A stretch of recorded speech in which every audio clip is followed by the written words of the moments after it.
Hello, everyone. Welcome to Episode 3 of Purple Room, the Empowering Women series. Right now, it is about 8 p.m. Hopefully, everyone has come back from work, come back from school, settled down, had your dinner. If you have not had your dinner, grab your snacks, grab your Maggie, sit back, relax, and tune in as we delve into the complexities, the highs and lows, the trials and tribulations of the relationships in our lives. When we talk about relationships, we're not just talking about romantic relationships. We're talking about your relationships with everyone, your friends, your family, your coworkers, your boss, that guy you see at work every day but don't know the name of, relationships with everyone. Now, what is Purple Room? It is a online talk show that Women for Equality Association has, and our empowering series is a series where we invite experts and experienced individuals from various fields such as finance, business, community development, agriculture, counseling, like today, from all walks and knowledges of life, really, to come and share their insight with us, share their expertise. And hopefully, during this, we find that we maybe have some issues in common as women. And if you want advice on anything, maybe this is an opportunity to get that. And I would like to invite our guest for Women in Relationships, Episode 3, Dr. Anasuya Jagadevi. Take it away, Doctor. Hi, good evening. Thank you for inviting me here. I'm Hi. happy to be here. Um, I thought maybe we can start off by you sharing a little bit with us about your journey in your field and also a bit about yourself and what we're talking about today. Okay, I am actually currently the Dean of Psychology and Social Sciences at the University of Cyberjaya. And wow, it's been a long journey to get here as the Dean. I was with Help University for many years and Taylor's University as well.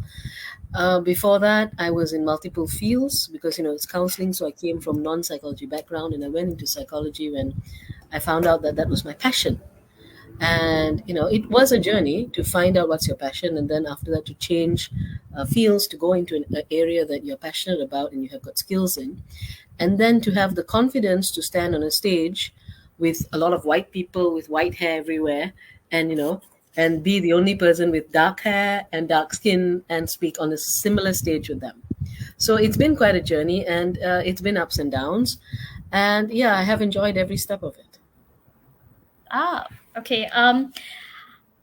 Okay, I have to admit I have a bit of an ulterior motive inviting you on the show today. I've been following your career, and I low-key want to get some advice of my own, actually. All right. Kind of a second-hand advice. Mm-hmm. I have a few friends, actually, not just one, a few. I have a lot of very pretty, pretty friends, and they always come to me sharing screenshots, sharing receipts, showing me because they post a lot about themselves online. Sometimes they get a few messages, people sliding into their DMs, people telling them they're pretty. And sometimes these compliments can get a bit creepy. So, my friends will share them with me and ask, what do I do? What do I say? And then usually I would react to them and be like, just block him, you know? These people are creeps, all they want, they're puppets, you know what I mean? Just block him. It's simple, right? And oftentimes that was not their first thought, they kind of entertain the conversation Yep. because, the people who are sending them these messages are not just someone random. Usually it's someone they met at school or they met at an event once, so they don't really want to burn that bridge, but at the same time, they are quite creeped out by it. So, Yeah, so yeah. you have to be polite in order to do what? Save the Mm. ego of somebody who's insulting you, who's being nice for a reason. I mean, they're being nice because it's not that they want to get to know you, it's because they're hoping it's going to lead to something else. Free pictures, free conversations, hurt your feelings, show your drama, so then they got something to feel good about because they freaked you out. So the thing about it is, why do we find it so hard to block when somebody is rude to us or somebody crosses a line. If in face-to-face conversation somebody comes and says, "Hey, hi, are you married?" I'll be like, "Excuse me, goodbye." And we'll just walk away, and we wouldn't consider that rude. But somehow, online, we think it's rude, and we are not, we kind of like, "Oh, I don't want to block. I'm shy to block." It's like, why? Because we are conditioned sometimes, unfortunately, as Asian women, we need to be polite. And polite means putting up with nonsense sometimes. No, it doesn't. Polite means know your boundaries. You don't have to say hello. It's just people cross the line, block. There's nothing Mm. rude about blocking. It is about, this is my space, this is my chat room, this is my internet, this is my experience. And you know what? You don't get a free ride to spoil my experience. I don't have a relationship with you. I may have met you one time, I may have met you two times, and you know what? I don't want to continue this conversation. Yeah. If you feel uncomfortable blocking, give a warning. Give a Mm. warning, give a very clear warning. This conversation is going to end if this type of content continues. I will block you. And if they persist, block. Mm. What And happens though, because I mentioned earlier that these are people that they know. Sometimes if we just say, we just state our, like, do this again and I'll block you, they may be like, oh, chill, chill, don't, I'm just playing around or I'm just okay, joking. How do we that's respond to that? fine. Then the answer is yes, that's fine. So don't joke like that again. You know my limit now, we shall continue. Because I know you, I'll give you a chance. Giving somebody Mm. a chance does not mean that you are ignoring them. It means you're giving them a chance. You've drawn a boundary. This is my boundary. Sexual harassment in the workplace also comes because we let people step on our boundaries. Setting a clear boundary of behavior is not negative. Not having that boundary is negative. So when somebody comes and tells you and they say, "Oh, chill, chill, I'm just joking," the answer is very good. I don't find that funny. So since I don't find that funny, you can joke like that with your other friends who find it funny. But with me, please keep it within what I consider to be polite behavior. And in fact, seriously, all the women out there, if you are in the workplace, according to, I think, the Sexual Harassment Act, you are supposed to warn before you escalate. So when you have this type of behaviors, record it, screenshot, warn, and keep that record of that warning. Mm. So that actually is very protective. It helps you make a case for this person harassing you in the workplace. One warning must be shown that the behavior has crossed the line, unless of course they're sending photographs or they're going really over. The minute they go really over, then very easy. It's just those subtle, is it a joke, is it real, that's hard. Yeah. I feel like So a lot of women debate with, like, kind of have this dilemma in our heads where, sometimes when people are complimenting us, are they, we feel uncomfortable, but they're being nice, right? So shouldn't we take it as a compliment? they're not being Yeah. nice. They're being Mm. demeaning. If I'm at the workplace, okay, if I dress in a certain way, you look good. Fine, I'll tell a guy you look good. Ooh, your boobs look good. Excuse me? What are you Mm. talking about? You've just crossed the line. Or there's a way of saying it. It's like, you look good. Oh, you look good. Excuse me, where are you looking? Yeah. So we know in a face-to-face conversation, we know that the lines are being crossed and point it out. Why are we afraid to point it out? Because we're not being polite? Were they polite? Were they being polite? Yeah, So they were what not. gives them the right to be not polite and us the need to be polite? Why do we need to be polite in those kinds of situations? Okay? Mm. So Are we conditioned to be that way though? It's like women are told that if you are too straightforward, if you are too, what's the word, the words is not mean but straightforward, if you are too direct, then you're being bossy, or you're being, you know mean or yeah, rough. I mean that's the problem, right? Men are aggressive, men are strong, men are, he's a good leader, we are bossy. mm, No, we Odd we are how that also plays out. strong. Yeah, we are also strong. We are also good leaders. And yes, we can be bossy, but you know what? That gets the job done. Mm. Sometimes you have to be aggressive and you have to be assertive. You can't be nice to everybody. Okay, let's take in the workplace. This is very common. If you're a leader in the workplace and somebody goes and somebody comes and talks to you and they go and you give an instruction. Okay, get this for me, please.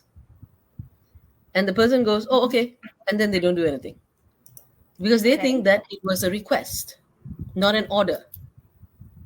And so on the next Mm. day when you ask them, I asked you to get it for me. Oh, but you didn't give me a timeline. I didn't know it was urgent. But when a male boss says it, usually, this is communication, the wording is very straightforward. Get it for me. They drop the please. Because people assume please is a request. Now, we are conditioned to be polite. So, how do we say it then in a way that it's clear that it's an order? Please get it for me before such and such a time. Can you please have it on my table before 5 o'clock? I can have the please Mm. there, but I add the information that makes it an order that they know when and where I want it done. We can't assume that somebody is going to give it to us if we don't give them a timetable. So give people timetables, be very clear on your instructions, and you can add a please. If not, you'll notice that lots of bosses, especially in Asian countries, they don't say please. Yeah, it's more like do this now Yeah, or get get it. this done by this time, you know? But we want, and I say please. I mean, I'm okay with saying please, but I always add when I expect the work to be done, when I expect it on the table, and if it's not on the table, that's when the please drops. Hmm. That's good. Can It's be nice. setting expectations, right? Setting your Yeah, expectations. because when you have a lot of other bosses who don't say please, and we don't want to be like that, then Yeah. we've got to maneuver so we can be the kind of people we want to be. We portray the kind of strength we want to show. So you can go, Margaret Thatcher very strong, or you can go, a bit more gentle but a bit more smart. Check so you can choose the kind of I like the image. references. It helps. Yeah, right. Mm. Yeah. So far we've been talking about if a stranger on the internet says these things to us, or if our bosses or the people we work with, has conflict with us. But I was thinking maybe we, draw in the scope to perhaps friends, family, Yeah. our partners. Yeah, because sometimes we want something or we want to communicate that we are upset about something, but it's difficult to do it, I find, because you don't want to make that person angry. Any tips? Are you sure we don't want to make that person angry? Well, okay. Depends on who you're with. Because sometimes, I'm sure everyone has that one family member. No one needs to say who. Everyone in the chat, you can put who it is. Hopefully, your family member does not see the chat. Uh, there's that one family member that you just know that you guys are going to keep on arguing about something. Or, if you want something done, it's going to turn into an argument. Of course, Okay. most people don't really want to argue, though. You're wrong. Okay. You don't want to argue. I don't want to You don't argue. want to Okay. argue. Doesn't mean that the Okay. person you're talking to doesn't want to argue. Because Mm. all of us have these individuals in our lives who live to argue. They will say they don't. But Okay. every conversation, every request, everything becomes an argument because that's how they get power. Mm. That's how they like to control a conversation. That's how they make it feel that you are the crazy one, not them. One of the things that you have to understand is what is your intention in an argument or a discussion or a conversation. Do I want to win? Do I want to make my point? Do I just want to, what do I want? Or do I just want to get something done? Hmm. So the How thing is, about we if usually we want to communicate that we are hurt? Sorry. okay, if we want to communicate we are hurt, then that's kind of the hard one because you're assuming that they actually care. Okay. All right. Because the one of the hardest things is that you assume that they actually care that you're hurt, and that was not their intention in the first place. Unfortunately, in a lot of in a lot of relationships, even in a personal level and all that, I have had to come to accept the fact that some people want me to lose. They want to hurt me for whatever reason. It makes them feel powerful. It makes them feel right. It makes them feel superior. But in order for them to feel superior, they have to make me feel inferior. And they enjoy it. Hmm. So, and these are not people who are, they are not narcissistic as in, definition of narcissism. It is just that in certain situations, this is how they get power. This is the only way they get power. Unfortunately, most of the time, these are family members. These are your loved ones. These are your partner. Because they can't get that power or validation from other people, they get it from you. And a lot of women in emotionally abusive relationships, regardless of what kind of relationship it's from, are kind of stuck being nice, trying to make a point, trying not to hurt, trying to show that they're hurt to people who don't care. And when you are trying to show that you are hurt to somebody who does not care, they are going to turn the conversation on you, and they're going to make you hurt even more. When all you wanted was, I don't know how this conversation got there. All I wanted to do was tell me you hurt me and ask you to stop doing that. But somehow or another, it's something else that hurt me, and somehow it's my fault. If you Hmm. find yourself in conversations that is always your fault, that at the end of the day, no matter how hurt you are, you always hurt the other person more, they're not listening to your hurt, Yeah. you need to step back. You have to understand one really strange thing: being too nice is toxic.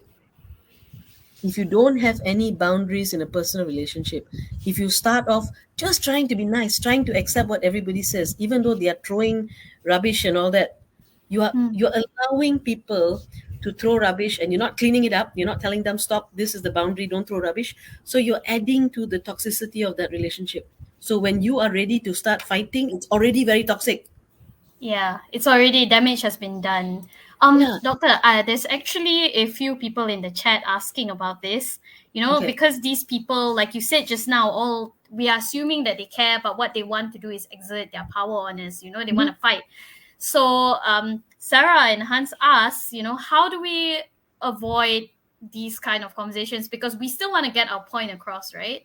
Okay. Where we don't want to like back down. Yeah. So number one, when you are going into it, okay, you've had an argument. Okay. You now calm down. For yourself, not for them, write it down. Write Oh. down what your points are. So in your head, you're clear. Take out the emotional load.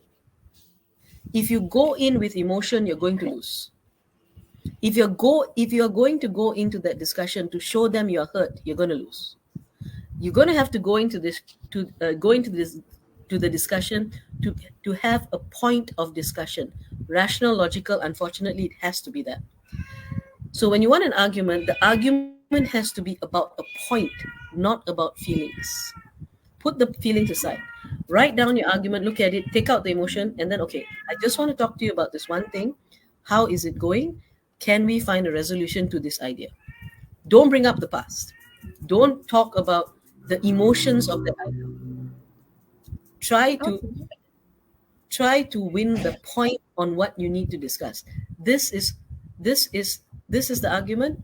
This is how this is how the outcome of what this issue is. When you do this, this is what happens. How can we resolve the issue? Is there a way to resolve this issue? Okay. When you're speaking to people, it's funnily enough, people like to problem solve if you give them a problem. You say, Okay. you hurt me, there's no way for them to problem solve. So instead of giving them a you hurt me, what are you going to do about it? And they're like, what am I supposed to do? I already hurt you. So then They'll probably be they like, I said sorry. If I say yeah, sorry, you should be sorry, better. isn't that Yeah. enough? Blah blah blah. The whole thing Yeah. becomes a whole argument again. So stop that. Take out that emotion. Okay, the issue, this is the issue we want to resolve. Write it down, get it in your head, no emotions. Go in, this is the issue. What can we do to resolve it? And then have a discussion on the issue without personalizing. And that's not easy. Okay, so it's a hard thing to do. Mm. Okay, there's a lot of questions. I'm not sure how to go about answering all of them, so I'm going to have to leave it to the moderator to tell me what are the Yeah. questions. So just now you mentioned, you know, writing down our feelings, but in this moment, this person maybe raising their voice at us, they're getting heated, do I just say, wait, stop, I have to write down what I want now? Like, how do I step away from the situation? How do I Uh, politely excuse myself? Step away from the situation. If y'all are getting heated, Okay. somebody has to calm down. Now, Okay. you get me heated, I can go for it, and I end up hurting the other person. I know that. Yeah. So I will go cold and I'll say, okay, I gotta stop. This conversation has to stop. I'll call you back later. I can't deal with it right now. I can't deal with it right now. I will call you back later. So I will take that responsibility and I will call you back. A cold war is something that children do. I'm not going to Okay. talk to you is something that children do. It doesn't solve anything. It doesn't get anything settled. But I will take responsibility for the fact that I am angry. So I'm going to say, look, I'm really upset right now. I can't think properly. I'm going to stop this conversation until I calm down. I'll call you back later, and I'll call back later. Usually you try to call back in an hour once you've calmed down. Okay, I'll try and talk about it now without being so upset. So Hmm. people have to find a way because you know your anger level, you know how you communicate a bit better. But trust me, when you are really angry, trying to talk or trying to have a discussion when you're angry doesn't quite work. It just Okay, you leads to kind of irreparable damage, unfortunately. You say something just to hurt that person, right? there's one question here which I think I'm going to answer is what extent to which a relationship can affect somebody's mental health? There is nothing that can affect your mental health other than a physical damage to your brain. There's nothing that can affect your mental health more dramatically than a relationship.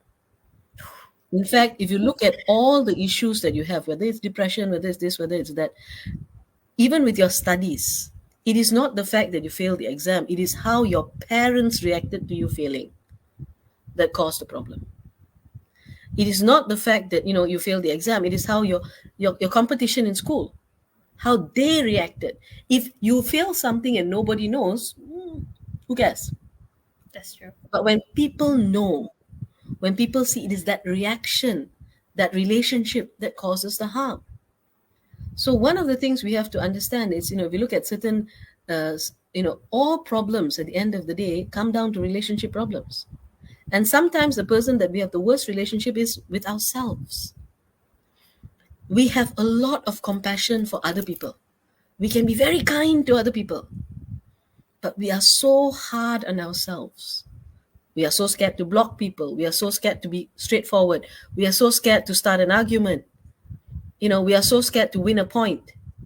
So we are so scared of doing all these things that, and oh, I have to be the best. I have to do this. I have to be good at this. I have to be good at that. I have to do everything. And the relationship with ourselves becomes damaged because we hurt ourselves. We have no Yeah. compassion for ourselves. I have not thought about that. You're right. A lot of this has to do with our what's the word? Like pleasing other people or afraid of disappointing someone. I've not thought So about that. mental health does come down to relationships. When you have got solid relationships, then usually mental health deterioration comes from physical damage to the brain, age, that kind of thing. But when you got young people going through stuff, you look at the family. That's usually where the source is. Unless, of course, they're doing drugs or they're doing. I mean, then of course, the Then it's physical. external sources. Yeah. There's one more question here. What defines a good relationship? So, You do.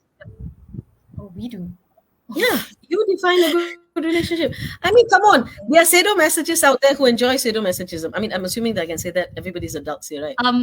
Wait. What is sadomasochism again? I always mix it up Yeah, with maybe it's okay. Sorry. sadist and Okay. masochist. Yes, shh, okay. Don't worry about it. Let me rephrase that. Okay. There are people out there who enjoy very sarcastic relationships. There Oh, are people out okay. there who like to insult each other in a relationship. There are people out there who like to challenge each other in a relationship. Everything is a bet. I bet you, you bet me. And then they enjoy that kind of banter. So what defines a good relationship is the couple. Okay, Oh, so if okay. the couple feels that this is how they they define a good relationship, then that's a good relationship. So you can have relationships that are very much based on physical intimacy. You can have relationships based on spiritual intimacy. You can have relationships which balance both. But a good relationship is basically where both partners have defined themselves to be in a good relationship. Then you have a good Mm, relationship. When is it a bad relationship? Is when the close ones do not agree it's a good relationship. the That close means your ones. You mean the children, family members? yes, your children, your best friend who really care about you, the people who care about you. If you believe you're in a good relationship and the people close to you have major doubts and are willing to share those doubts, then just listen. You may not agree, Mm, but you need to listen to those concerns because they may be valid concerns. Because sometimes you may be in a good emotional relationship, but it can be very bad for you financially. Or you can yeah. be in a very, very toxic emotional relationship when you are so in love and God help you then. That you just Mm, don't see what you're doing to yourself. You don't see the changes. So in a rose-colored glasses. yeah, the rose-colored glasses with a little bit of added coating on top of something or another. Scratches on it, you can't see anymore. Need Yeah, to I change think that. people tend to get pretty defensive, right? Sometimes when their friends and family come in and say, I don't think this is a good relationship. In my experience, every time I've tried to advise someone or like, put in my 2 cents, okay, warranted, not unsolicited, solicited, okay. As But long they as tend you solicited, just say to, it and then say, "Look, you asked me. I give you my advice." The conversation stops. You hmm, don't repeat it. Do not ever repeat advice that you give unless it's asked for. Once you give it once, they'll remember. You repeat it, you nag, and they'll forget. okay. What if they keep on coming back to you with the problem though? Like, Then at certain point you go, should I take a radio and record what I say? I'm just going to say the same thing. You want me to yeah. repeat it? You want me to repeat it? You just say, I'm going to say the same thing I said the last time. Do you want me to remind you? You've asked me this Mm, question before, should I remind you? Because if not, you're going to be saying the same thing and then they're going to start dismissing you. So you remind them that you're saying the same thing. So your mm, situation hasn't changed. So I'm going yeah. to say the same thing I said earlier. Now, if you don't want to take heat, I'm just going to say the same thing. Are you okay with that? Then sure, I'll say the same thing. Mm. Because Sometimes I sometimes people, feel that these people just want, like, do they want a solution or not? Because I feel like they come to you with the same problem over and over again, you know? we think it's good, yet others feel it's toxic. Who should we follow then? You Yeah, see, that's a good question. sometimes when people are in a toxic relationship, they need to know they have friends, but they need to, you need to give them time to figure it out themselves. And if they ask you, then you tell them. That's what I said just now. So if they keep asking you, then at one point they keep asking you because they know something is wrong until they are ready to listen. That's the problem with toxic relationships. That's why I said even being nice makes a toxic relationship, because we are not recognizing how toxic it is. So in order for somebody to really say it's toxic, they must feel the toxicity. We can see them, sitting in toxins, but they don't see it yet. And until they feel it, they may have enough of a, like, subconscious, but their love is too strong. They can't see it. Yeah. All they So, need is love. I have heard that, oh like we God, have our issues, but I love him. I no, that's probably one of the biggest lies out there. think So what's the what saying? you Love do is conquers you all. you tell the truth, Yeah. but only tell when asked, and keep waiting. Okay. And if you are in a good relationship, ask your friends. And if your friends all say, sooner or later you'll start listening. But usually it's later, and at that point you may have lost a lot of friends. So, and if you are a friend of somebody in a toxic relationship and you want to keep them safe, say it once and try to step back. And then just let it go and just tell them, I'm here. I'm just going to repeat myself, but I'm always going to be here. When you finally need me, I'll be here. And then when they Mm, finally need you, they may come to you and you may actually help them. It's a yeah. long process. Trust me, we get more tired of our friends. We are like, why don't they see this? They just don't. Yeah. So Yeah. yes, But it is contradictory, but that's what human beings are. It's not rocket science. Rocket science is very straightforward. Human relationship, not straightforward. Very difficult, very complicated. What works for A doesn't work for B and C and D. So it's more complicated than rocket science, darlings. I wish it was just rocket yeah. science. So much easier. But so worth it, am I right? Our relationships. My dog sometimes a bit better. Yeah, I feel like humans are naturally social creatures. So even though we complain about, our relationships, we still talk to our friends. We still want emotional comfort. Ultimately, we decide. Emotional Yeah, relationships are wonderful. They have a great impact on us. They help us grow, they help us develop into better people. yeah. Sometimes we need to cut. Sometimes we need to stop. Sometimes we need to decide my future, Mm. continuing this relationship is just not worth tomorrow because I'm going to sacrifice more of my tomorrow to maintain a relationship that should have been in the past because they don't want to change. Yeah. And unfortunately we really have to start recognizing that some people who are supposed to love us enjoy hurting us more than loving us. A lot of wise words shared today, a lot of info and knowledge to take in myself, even though I'm the host. I feel like I am also taking in new info. And I think we are about reaching time. And before we end, I would like to ask Doctor to introduce or to share with our viewers a special surprise we have for them. Can we have our poster put up, Okay, please? Okay. there's going to be a short workshop on, for women mainly, to how to do communication between people. So it's communicating assertively without losing who you are. It's Mm, trying to, there are some tricks of communication that help you communicate assertively and be yourself, be kind, be gentle, but in an assertive manner. There are tricks to listening to a conversation and trying to pick up that somebody doesn't has a different intention than you. So that is what we're looking at in this. It's only a 2 hour thing on the of all the dates, 13th of May. So, nothing was meant by this, okay? We have a sensitive date, but again, it's just a day. It's just a yeah, date. Sorry, not just a date. I'm sorry. Okay. um, but if for our male viewers, can they also join? yeah. I mean, yeah. Yeah, she's just communication between you and me. I'm happy to have everybody there because when we talk about communication, you can't leave out one gender 100%. Yeah, Everybody is part of a communication and everybody learns from communication. So yeah. that's true. Thank you, Doctor. I'm sure our viewers have a lot to take home with them today, and hopefully, if any of the points here interest you, you want to learn how to better your relationships, you can come and join us for the workshop. Thank you, Doctor, so much. You're welcome. Nice. Hopefully, Thank you. everyone Thank has a you. great night. Thank you. Bye bye, everyone.